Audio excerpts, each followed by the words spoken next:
Hi, welcome back to the Future of Dermatology podcast. Today we have a fun episode. I am joined by Chandler Johnson, who is our wonderful medical student who also does everything else around here. And she'll do a quick intro of herself in a second. What we're doing is something fun. So Chandler has collected a group of questions that I haven't seen yet. And she is just going to ask me the questions. We're going to talk about them. Hopefully, I have some good answers. So we'll just go right into it. Chandler, if you want to briefly introduce yourself. Yeah, hi everyone. So I'm Chandler Johnson, and I'm currently a research student at UCSF Dermatology with Dr. Butani and Dr. Liao. Also enjoying working with SF Derm and Dr. Farah. So I'm really happy to join you guys today talking about some of the FAQs and random questions that we can't wait to surprise you all with. So I feel like the first question that I have is really, really timely given this time of year. It's getting colder. We're about to be in winter. So I feel like a lot of people struggle with getting a winter skincare regimen going. People struggle with dry skin and other skin conditions that might flare during this time of year. So, Dr. Farrow, what are some of your suggestions for people that might be wondering about what to do at this time of year? Ooh, that's a good question. That's when we get in clinic a lot. Regardless of patients, why there is there, they could be there for a skin cancer screening, for whatever. At the end, it's always like, what do I do for this? Like that exact question. So I think every dermatologist can resonate with that. I think in the wintertime, one good thing actually in California is it doesn't get super cold. Of course, everyone on the East Coast will be a little bit different or in colder areas. Assuming you're in a cold area, you really just have to moisturize a lot more than you have done the rest of the year. And good moisturizers are the thicker stuff. So not the lotions, not the pumps, but the ones that like come in a tub. And the best time to moisturize is the minute being out of the shower. So don't use really heavy duty soaps in the shower. Use the good stuff that doesn't strip away all the natural oils off your skin. But within a minute of being out of the shower, just lather on a good moisturizer. You want stuff with like ceramides, hyaluronic acid. And I'm sure when you see a dermatologist, they'll give you a full list of all the things they like. The other piece I'll add, if you're up skiing, wear your sunscreen still. There's a lot of UV exposure up on the mountain. We see lots of skiers with like crazy skin cancers because over time they just didn't protect themselves on the mountain very much. Wintertime, you probably need a lot of Vaseline Aquaphor around for just everything. So that's a good one to have around. The other piece I'll say around the holidays, a little bit more drinking happens. So just be conscious of that. Alcohol does all sorts of different things to the body and to the skin. If you have specific conditions like rosacea, of course, it could flare it. If you have psoriasis, eczema, it can mess up your immune system, could flare some of that too. Or if you don't even have anything specific, it can just dry your skin out. So if you're drinking, just hydrate a lot. Also probably for other health reasons, but of course we only care about skin. So, but yeah, but I could go on days about that. But that's a really good question. But we should do like a whole episode about skin barrier. I love that. I love those suggestions, and I'm so happy that you brought up skiing because I definitely want to visit Tahoe since I'm out here on the West Coast. I have no excuse to not do that. Oh, you You have to. mentioned, you mentioned like sun protection, protecting your skin while you're on the mountain. A lot of people have sensitivities to chemical sunscreens and might prefer mineral sunscreens. What are some of your suggestions on how to approach trying out sunscreens to protect your skin while outdoors? The mineral sunscreens, ones with zinc oxide, titanium dioxide, they're going to have broader coverage anyway. They're going to have broader UVA coverage. So it's probably even better to stick with the mineral sunscreens. And there's so many options now because in the past they used to be like really white and pasty and hard to put on. But there's so many options. There's tinted mineral sunscreens now. There's a lot of good options out there. Anyone with like a specific sensitivity, I always recommend just testing everything. Good place to start. Test it on your forearm, a few days. If it's not too bad, put a little bit on your skin, on the face. If anyone has really specific sensitivities, you just have to be kind of careful about that. Or just come and see us and we can patch test you and give you a whole list of things you can use. Awesome. I know we've talked quite a bit about skin and ways to protect your skin this time of year. What about our hair and our nails too? True, yeah. Hair and nails as well. Hair can get dry, nails can get dry. We see a lot of, I feel like every other patient probably also asks us about hair loss. And it's always like your whole visit has been completed and you've addressed the things the visit was for, but there's always that question about hair. Nails is a tough one. Nails, really, it's just a long game of don't dry out your nails too much over decades. So just be really careful and mindful of all the hand washing we're doing, all the gels we're putting on our hands and skin.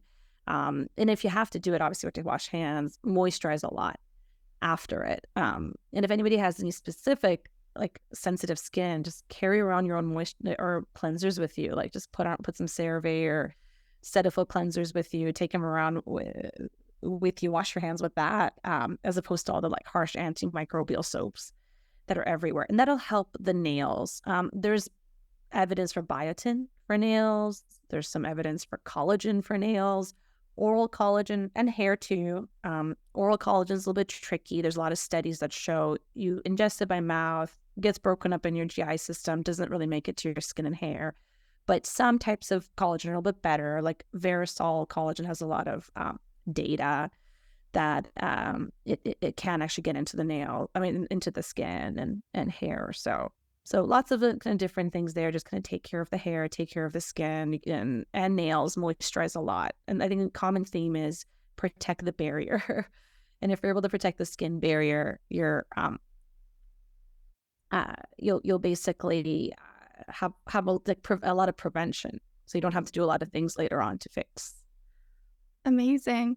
So, what if we have reached the point where someone has hair loss? And I know there's so many different types of hair loss, but I've heard options like PRP and other topical agents being thrown around as potential solutions.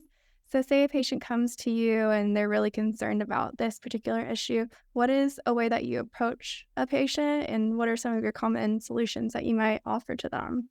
Yeah, so we see a lot of hair loss in our clinics. Two big categories. One is scarring versus kind of non-scarring. Scarring is a whole other world and lots of different things to do with that. If we stick to non-scarring and specifically androgenetic alopecia within that, which is just that like regular hair loss that happens with time and genetics. Really cool research around like clocked genes, where your hair also kind of cells have these genes where it just gets turned on by time. So because people are like, why didn't I have this? And it just started, and it just it kind of had its own timer.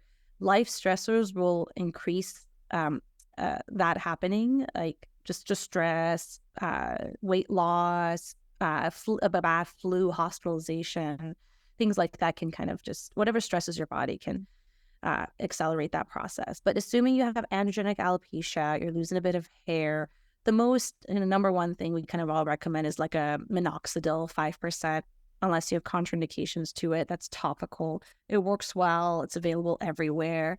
There are some supplements that are helpful. They have some data that they work. Then you can see us and we can put you on some tablets, whether they're hormonally driven or block DHT, etc. We can also compound higher strengths of minoxidil and other ingredients. There are some like red light lasers that people use that probably has the least data out of everything we do, but some people do love those at home. PRP we do a lot of in clinic. PRP is platelet-rich plasma. It works really, really well. We basically take your blood, spin it down, take the growth factors and inject it right back in around your hair follicles. We also do PRP for skin too, just rejuvenation. So biostimulation is like a really big thing. We should actually do a whole episode on that too. Biostimulation in the future of dermatology and other fields as well. Biostimulation is just like a really, really cool field of where we can get your own body to grow things for us. That's really fascinating, and I can't wait to learn more about that from you in the future. Thanks for your insights, because I feel like this is a really important question that a lot of patients have. Continuing on, speaking about hair, speaking about the scalp, some people might be struggling with dandruff this time of year. So, what are some of the options for patients that come to you and are worried about flaky or itchy scalps? Yeah, dandruff is an interesting one because a lot of times you feel like it's like common sense, but then when you say it to people, some people are like, "I don't have dandruff. I just have dry scalp," for example. Or the other thing that culturally I see is like these movements of not washing your hair enough, or like the no shampoo shampoos, or the no, what was it called? Like the no poo, whatever, the no shampoo things. And it's like, why would you do that? Why would you not cleanse your scalp? So we have oil that accumulates on our scalp. And then we have things like malassezia that will kind of feed off of that on our scalp. So if we're not taking care of the hygiene of our scalp, you're going to throw off the balance, and you're going to end up getting inflammation and scaling and even hair loss. If your scalp is inflamed enough, you'll lose hair. Yep. Sorry, light sensor. So the main thing I would say is just wash your hair at regular intervals. I wouldn't follow these kind of fads. Um, and then if you do have a little bit of dandruff, of course, start with an over the counter. There's lots of anti dandruff shampoos. If you're using them all the time, rotate them around every few months just because your scalp can get used to them. So rotate them around. If you want super like natural options, you could even dilute down a little bit of like apple cider vinegar or white vinegar, or put on the scalp. That'll work too, just to take down some of that malassezia. And Awesome. I love hearing about some of the potential over-the-counter remedies too that we can suggest that don't have to be prescription based. So we've talked a little bit about hair. Let's return to nails. I feel like with the holiday season, a lot of people like getting their manicures and pedicures done for all the holiday parties. So there's so many different options when an individual goes to the salon, from SNS nails to gel to acrylic. How do you feel about these manicure options and how it relates to the health of the nail? yeah, the world of nails and the things we do to our nails is really, really interesting. From one aspect, I'll say we should actually put up images almost if I can find some. We see crazy contact dermatitis sometimes to these types of procedures. And eyelid dermatitis is a really high one we see, especially like in the winter time, and people don't really realize that. But sometimes your nail care habits are kind of what's leading to the eyelid dermatitis. Like we'll patch test on one, and what'll show up is things that were actually in their nails, because of course you're touching your eyes. And the eyelid is just thin skin, because others might say, well, why are you not inflamed on the hands or on the face elsewhere? But eyelids are thin skin. So if you're going to get a contact allergen, it'll just take up more allergen into the skin. But yeah, all sorts of crazy stuff. We can see inflammation that happens from nails. If you're doing a whole lot of gel nails, make sure you're getting like the LED light, not the UV, because that'll just kind of that can cause sun damage as well, UV damage onto your skin. You can almost put sunscreen, I guess, on your skin, but like who's going to go that far? Plus, also before they do the massaging and the whole like hot water, which is the fun part. So that doesn't work as well. So make sure they have like the LED light that you're putting your hands in, just so you're not accumulating more UV damage on the hands. Infections happen, of course. We see lots of crazy infections of the nails, fungal infection, bacterial infections, warts, viral infections as well. So lots of crazy things that can happen. But even with that, lots of people get things done to their nails. Just be careful with it. Give your nails some breaks in between, just so you're not traumatizing them and dehydrating them too frequently. But yeah, we see a whole lot of nail problems that have been created, like self-created. Very interesting. I'm curious, have you heard of the Russian manicure trend that's going on right now? Oh, what's the Russian manicure trend? So I've seen this quite a bit on social media, but it's a beauty trend right now. It's controversial, but it's a favorite of some celebrities, where it's sort of a dry manicure where the cuticle is trimmed away, or they use sort of a Dremel-like device to push cuticle back to be able to paint the polish all the way back as far as they can, and it's supposed to prolong the life or longevity of that manicure. But now that you brought up, risk of infection, that's sort of what that brings to mind. It's like a nightmare. Yeah. Everybody stop doing that. Stop the no poo movement. Stop whatever this is. There's a lot of ads that kind of happen, and they're usually harmless. And the patients will ask us about it. Like the snail mucin. Everyone's loving the snail mucin right now. Like, you can look it up. It's kind of harmless. You can see how it might have some exfoliative properties, like fine. But something like this, where you're really altering, I actually tell my patients, if you're getting your nails done, make sure they don't go too crazy on the cuticle. This seems to be the other end. I do from a vanity standpoint, though, kind of get the logic because when you get your gel nails done and you're like, oh, I can already see a little bit of like a rim there. That's not gonna last that long. So I see the logic of why you would do that, but and you're probably fine 80% of the time, but the few times that if you get a bad infection, chronic paronychia, which is where the cuticle separates and it separates enough for a little bit yeast collects in there and you just cannot get it to reconnect. Um, it's a big problem. And then over time, you damages your matrix, which is your matrix is right under your cuticle. I think what people don't realize is the living part of your nail is right under your cuticle. And it's very important. If you damage it, you damage your nail permanently. So, like, if we're doing a biopsy here, we sometimes will attempt it or we'll even send it to our Mohs surgeons who just really know this anatomy really well. So, we're like super careful not to mess around in there. So, I'm like, let's not have just people going in there with harsh instruments. So, Yeah, absolutely. Okay, I'll avoid that trend disclaimer, then. I know nothing about this trend, but I'm going to make a complete opinion about it. Don't do it. Okay, perfect. We'll spread the word. Yeah, that's right. So, returning to, social media, I found out about this trend, this Russian manicure trend, like on Instagram.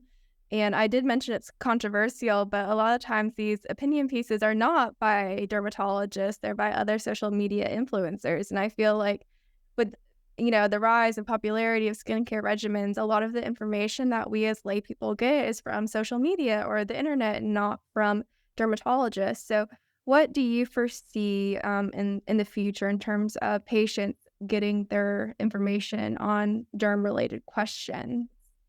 That is such a good question, actually. That gets at like a really big problem um, currently. And we've talked before about the healthcare movement of going from like healthcare 1.0 with like very little versions of things like this to now healthcare 5.0, where it's like AI and the most high tech things possible. Somewhere around healthcare 2.0, healthcare 3.0, and this kind of mirrors the technological kind of advances as well. Somewhere around healthcare 3.0, internet started coming in, social media, doctors being graded like almost like Yelp style, things that we've never had before. But these things have happened in such a quick time span, like 2016 to 2017 to now. Like that's not that much time versus we just had our eczema symposium where it was like 100 years of SF derm. So like, you look at 100 years, like 1921 to now, and then all this other stuff has happened since like 2017. It's not a lot of time for us to like digest it and adapt to it. But the reality is, and I think every doctor has to just know this now, patients are getting their education online. They're getting it on social media, 100%. That's not changing. It's actually going to increase. So that's why I think platforms do really well now that bring telehealth to consumers, because at least you're kind of pairing telehealth with some level of like a provider, because people want that. That's where they're going. On the other hand of it, like, on the other side, derms are busy. So when you're approached with a question from like a reporter on something, I think get back to it in a timely manner. I think it's important to know reporters are on deadlines. If we want our voices heard, we have to prioritize these things, like make sure we're getting our quote in there versus sometimes they see a quote and I'm like, who is that person? Who are they quoting? Then there's the other thing of just completely, non-doctors just putting up posts and videos and being very authoritative about the way they're speaking.